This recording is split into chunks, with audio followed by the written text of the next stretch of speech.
Okay, thank you. Welcome back to the second part of the meeting. Item 7 on the agenda today is serious acquisitive crime, which is a section within the police and crime plan. And again, just to give a little bit of background to this, so when we carried out the consultation on the police and crime plan,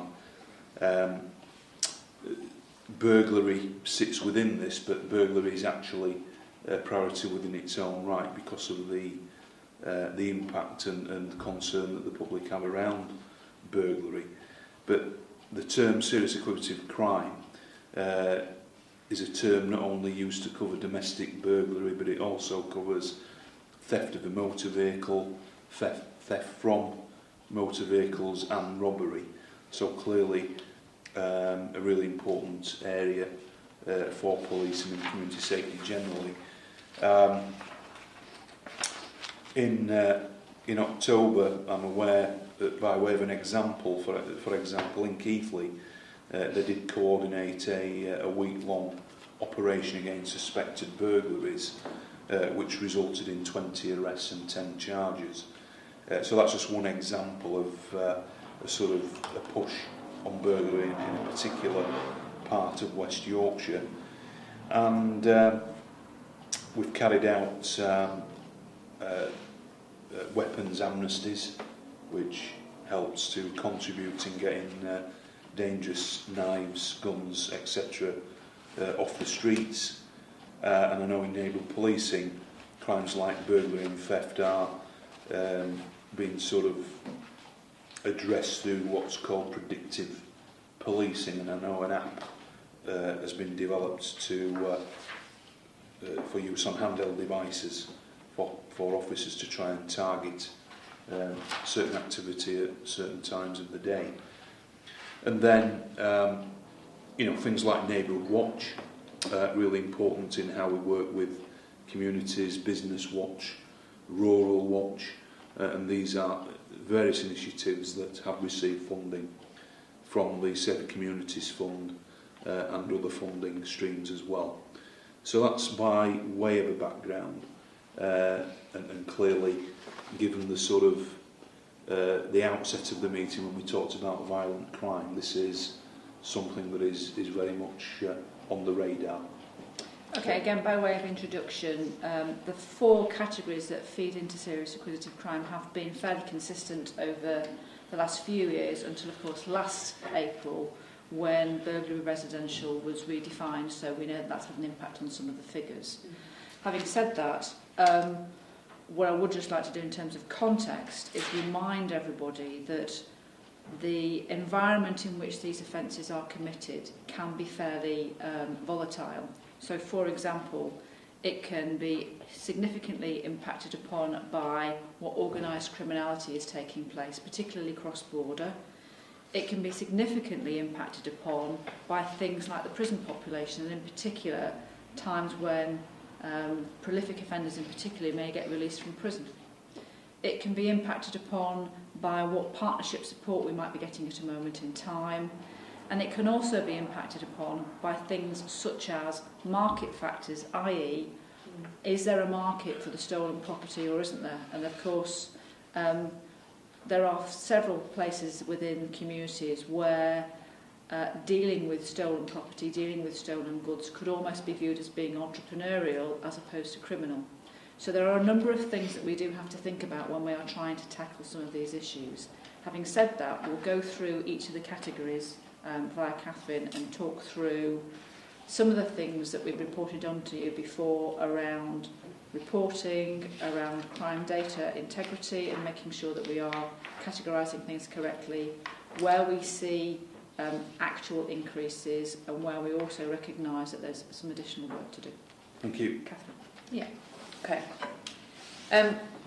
As we mentioned a bit earlier on when we were talking about antisocial behaviour, burglary is one of our priorities, and I think for a number of reasons, not least because often burglars do target the most vulnerable in our society, but also because I think having your house broken into does have for most people, really significant long-lasting effects on people. Just in terms of the increases then, just very briefly, burglary has increased by 2%, burglary residential, robbery by 16%, and vehicle crime in general is down by 5.8%. And part of that, as the Chief mentioned, is in relation to the differences in the way we record burglary and the categories within that, but also the fact that over the past 2 or 3 years we have been recording more crime, and it's in different categories than perhaps it would have been in previous times. Linked to that is the satisfaction that we've already spoken about, and we see that downward trend in terms of the surveys that are conducted around serious acquisitive crime. I think one of the positives to take from that is that generally satisfaction around burglary victims is quite a lot higher actually than other categories. It's usually kind of hovers at around 85%, and the thing that takes that average down for us is the vehicle crime offences, and I think that is in no small part the fact that we have to clearly with finite resources decide where we're going to put those resources for best effect and reassurance for our communities, and sometimes that means that we don't always physically send a police officer to every report of vehicle crime. And I think just in terms of general public expectation, that might affect the fact that people think we're taking it seriously and so on. So I suppose for reassurance for members of the public that are watching, we do take vehicle crime seriously, and we do compile intelligence and data and hotspots, as we do with other crime types, to tackle specific areas of vulnerability, areas that we can really target in terms of opportunities if we know that there's a particular area, a particular vehicle being focused upon, if there are places that those vehicles are being taken to, etc., etc. But I understand that if people don't physically see a police officer, sometimes that might impact on their levels of satisfaction. I think one of the good things that we're able to do since April of last year is that we can separate the different satisfaction levels now between people that we do physically turn up to and attend versus people that we deal with over the phone. So I think over time that data will help us to understand, is there different things that we can do to improve satisfaction of the people that we deal with, whether or not, because there will sometimes be times where we can't always attend, but that doesn't mean that we can't give people a good service, and it's about setting levels of expectation, but making sure that when people are vulnerable and they have been broken into, that we absolutely provide that service where we're paying attention, we're taking people seriously, and we're reassuring and helping them prevent them becoming victims for a second time. In terms of crime prevention, then moving forward, a big part of the problem-solving training that's been rolled out, not just for neighbourhood officers but across patrol teams and safeguarding, is around that concentration, around problem-solving. A part of that training is very specifically around serious acquisitive crime and burglary, around what advice people can give, how they can target harden, but also linked to trying to actually think in the same way that some of our criminals might think, to help us give advice to people to stop themselves being further victims of crime. And I think you mentioned the app and the technology that's being used in terms of patrol-wise, which I could talk about a little bit later on. I suppose in terms of ongoing work, just the reassurance, I'm sure you'd expect this, but I think just to verbalise it is really important, is serious acquisitive crime is something that is discussed on a daily, sometimes hourly basis across the districts. So every morning at 8 o'clock it's discussed. It's discussed at a force-wide level at 9 o'clock, and it's discussed at various tasking meetings throughout the day, every day, including the weekends. So this is something where we recognise that something has happened overnight and we flex resources to deal with that threat. It's not something that we wait for 2 or 3 weeks to finally come about something and then change up. We do that on a daily, if not hourly basis. Yeah.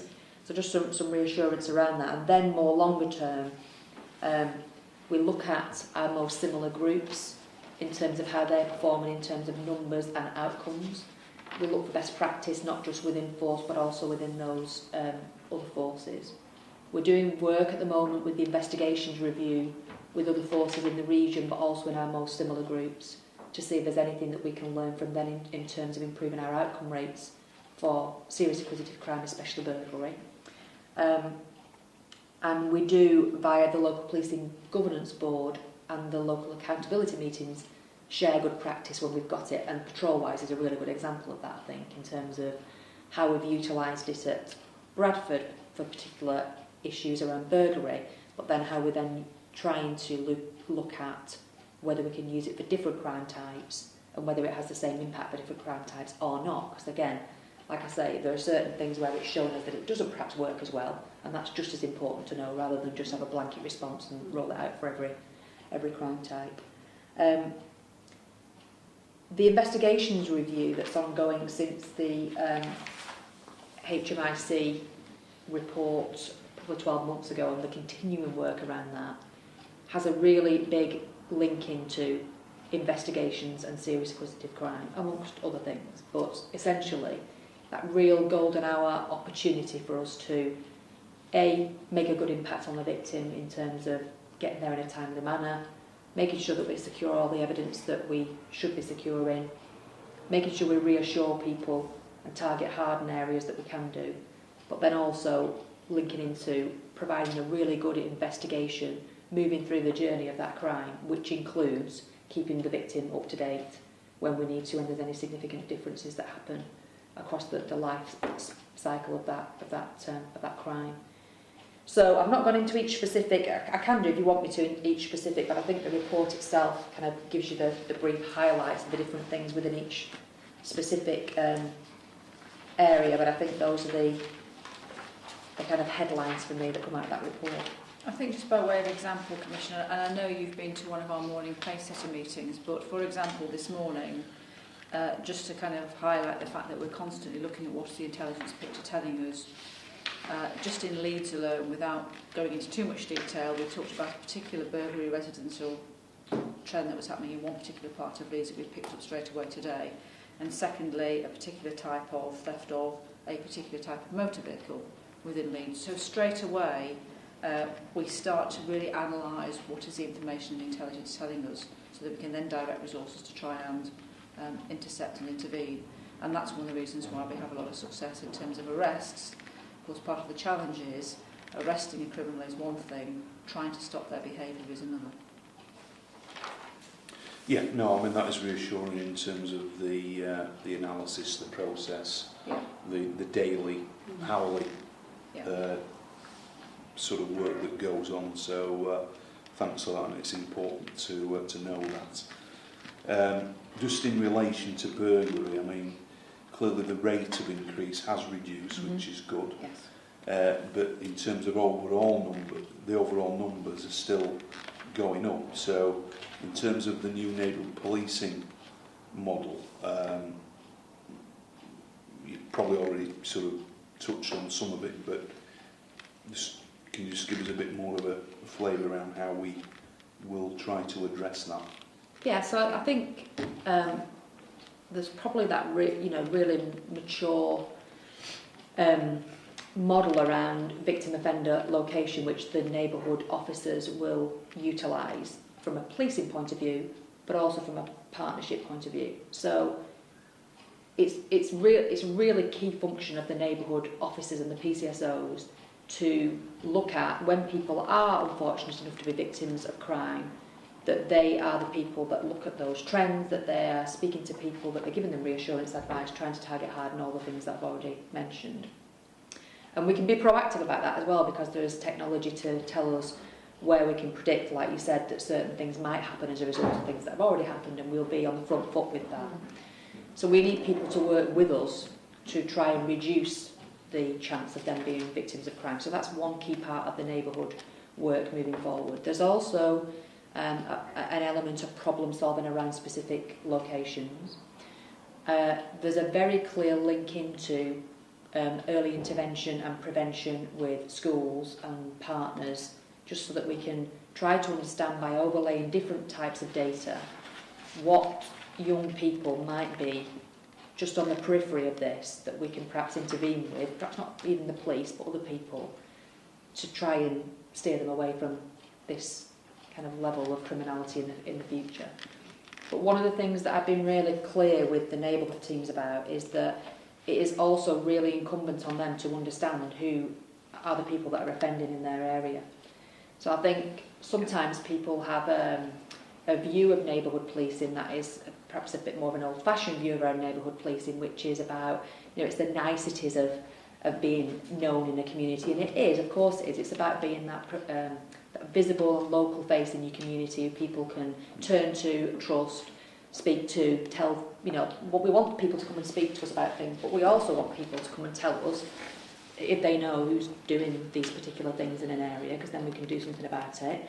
And when we do that, we need to then be responsive and be really clear that we're taking action. So I've been really clear with the supervisors and the inspectors who have geographical ownership now of areas across West Yorkshire that this is about us being responsive and proactive as neighbourhood teams, as much as it is about community engagement and problem solving, which are all important, but that's going to be a really key function of the neighbourhood teams moving forward. Yeah, offender management is going to be absolutely critical here, and burglary offenders fit into a variety of different categories, but a significant proportion will commit offences on the very patch where they are living. And what we're trying to do here is enable our neighbourhood policing teams to know who they are, to encourage the community to come forward, to help us to then best manage that offending in particular, so that it's no longer taking place. And I think there's huge opportunities with the new model to be able to do that. And I think Catherine's emphasis on offender management in its broadest sense is a really important one. Thanks for that. Thanks for that reassurance. Obviously, in terms of robbery, there has been an increase in the number of personal and business robberies. What's our understanding of some of those issues that might be leading to that upward trend, and what actions are we taking to address them? I think there's a number of different things that impact on robbery and the trends. There's some things that we know about. For instance, when the students tend to come back, we know that generally, people are fairly naive. They come to a big city from perhaps somewhere that's not quite as populated, and they quickly become victims of crime. There are other things that are a little bit more nuanced and are more difficult to pinpoint, really, and the Chief spoke about some of them before. It can sometimes be something as simple as somebody being released from prison earlier than we expected, that then come together to make up a team of people who then go out to commit robberies, and they haven't been doing because one of the members of the team have been in prison, and it can be sometimes as difficult to predict as that, really. In terms of robberies, I mean, the numbers are thankfully still fairly low.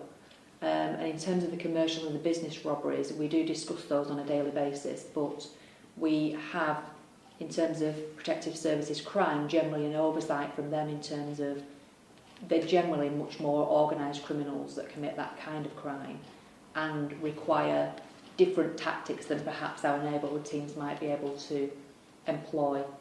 And so protective services crime will link into certain elements of that. In terms of the neighbourhood and the sort of the local policing response, I guess, to that, Chris Joyce, who's our crime prevention officer for the force, is really proactive in linking in with lots of our businesses in terms of target hardening, for example. And he has established a working group in terms of the business community, business crime partnerships, and commercial robbery will be one of the things that they will be addressing throughout that meeting.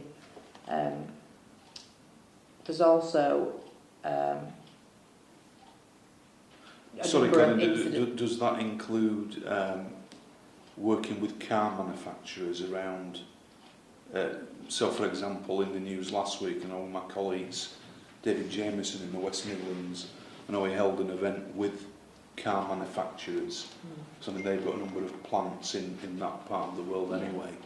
But there are some worrying trends around devices that can be now utilised to open cars quite easily, where data is being downloaded from car fobs feed. So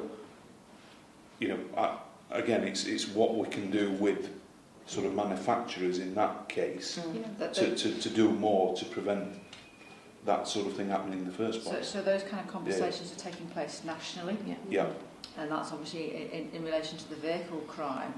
I think one of the key things around robbery is to make sure that we are linking it to the violent crime strategy, because whilst Catherine's touched upon commercial and business robberies, thankfully they are relatively few and far between and are orchestrated, generally speaking, by organised criminals.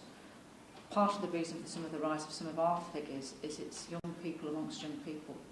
So it goes back to the work that we need to do in schools, it goes back to the work that we need to do about encouraging young people not to carry knives, and it goes back to the ethos of not taking property from one another. So the spectrum in terms of robbery is quite significant, and that's why it's not a one-size-fits-all approach. We've got to look at the different sets of circumstances, but it goes back to working with young people again, for me. Yeah, and again, it's, I guess, some of the trends around robberies of from businesses and some of the the retailers in town and city centres, and what we're doing to sort of detect and disrupt some of those activities. So unfortunately we have seen a number of quite high profile sort of cases in West Yorkshire on that.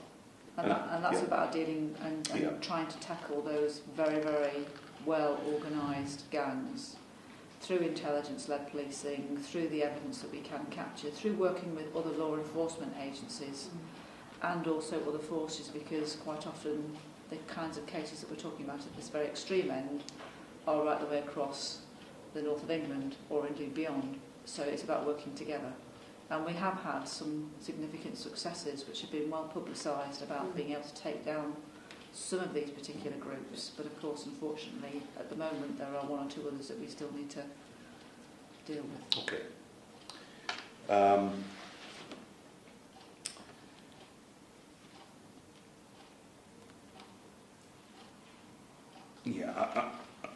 I think there were some other questions I was looking at, but I think we've pretty much covered the territory there around. We've touched on satisfaction rates, etc. So thanks for that update. Was there anything else you wanted to raise, Jane? Can we just go back to the predictive analytics? So an area clearly funded through Home Office Innovation, and we know, don't we, that the conditions for success are about having a prediction that's accurate, and you've proven that that's what you've got. Technology that enables officers, and you've clearly got that. And then a kind of winning over of the officers and staff involved to ensure that they'll go with the prediction and adhere to a patrol plan. And that's a kind of harder drive, really, isn't it? And I just wondered how you thought the prospects of the wider rollout across West Yorkshire, and where you are with that winning over of officers, and what that might lead to in terms of right place, right time to prevent crime. Yeah, I think that we've had some great feedback actually from officers at Bradford who were really keen to roll it out across different areas of the district. It's already across two of the bigger areas in Bradford in terms of burglary, and we're just about to roll it out in terms of the whole of Bradford for burglary. You probably are aware that we were looking at it in terms of different areas of crime, such as vehicle crime and criminal damage, so that we can look at how our neighbourhood teams specifically might be able to feed that into their daily tasking processes, especially around the PCSOs, like you say, right time, right place, without then displacing that activity somewhere else, because that's a really important part of the evaluation, not just that we see reductions in a particular ward, but that we make sure that those reductions are not then increases over the border, because as we know, criminals don't realise that a different street matters to us but doesn't matter to them. So actually, I don't think, in terms of the officers that I've spoken to when I've been out at local accountability meetings, the SLTs, but also the patrol staff, I actually don't think, given how used they are now to the handheld devices and how used they are to being tasked, actually, if they know that as a result of them being tasked, there's a difference being made in that community, I actually don't think that's a particularly hard sell for the officers. So there are certain things that are culturally quite difficult in a big organisation, but the feedback that I've had around patrol-wise and other predictive patrol plans that can happen on the handhelds has been really positive. I mean, I'm really confident that it's going to be a success, but it is always going to be dependent on the availability of resource. Yes. And clearly, if we had more resource, it could be even more successful. And the reality is that we can only do this if they're not responding to incidents. And so I think we're always going to have a difficult evaluation to undertake, simply because of the amount of available resource. And I know that links into a much bigger debate about visible policing and having an impact on crime prevention, crime detection and everything else that's taking place nationally. But the reality is that patrol-wise is dependent on the availability of people to do it. And that's why, going back to probably one of the very first conversations we had this afternoon, when we're not there, that's when, you know, part of the neighbourhood policing model moving forward is to really build that sustainability within communities, so that when we're not there, there is still that visible presence of people who feel that they, you know, it's their responsibility to own that and live in that place. And will, if they don't feel that they can, you know, there'll be certain things that people don't feel that they can take into their own hands, of course, but they feel confident then to report that back to their local police officer, PCSO, so that we can then develop that and move that on. wider police family Yeah. into a possible option for resourcing. You know, so a really good example is the really positive relationship that we now have with West Yorkshire Fire and Rescue. We have been working with them in terms of crime prevention advice because of the amount of times that they go to people's premises. Just by way of example, it's another set of eyes and ears that might just pick up on pieces of information that would be incredibly helpful to all agencies, actually. And it's going to be working in that partnership arena, I think, where all of us working together might actually be able to do more of that predictive analytics work across the whole of the spectrum, rather than it just being about policing. Yeah, but we will keep our kind of minds open as well, in terms of we have got patrol-wise, of course, but there will be other things. Patrol-wise might not work in every situation, so we just need to keep our minds open to other opportunities that might come our way, and make sure that we explore them as well. Okay, thanks.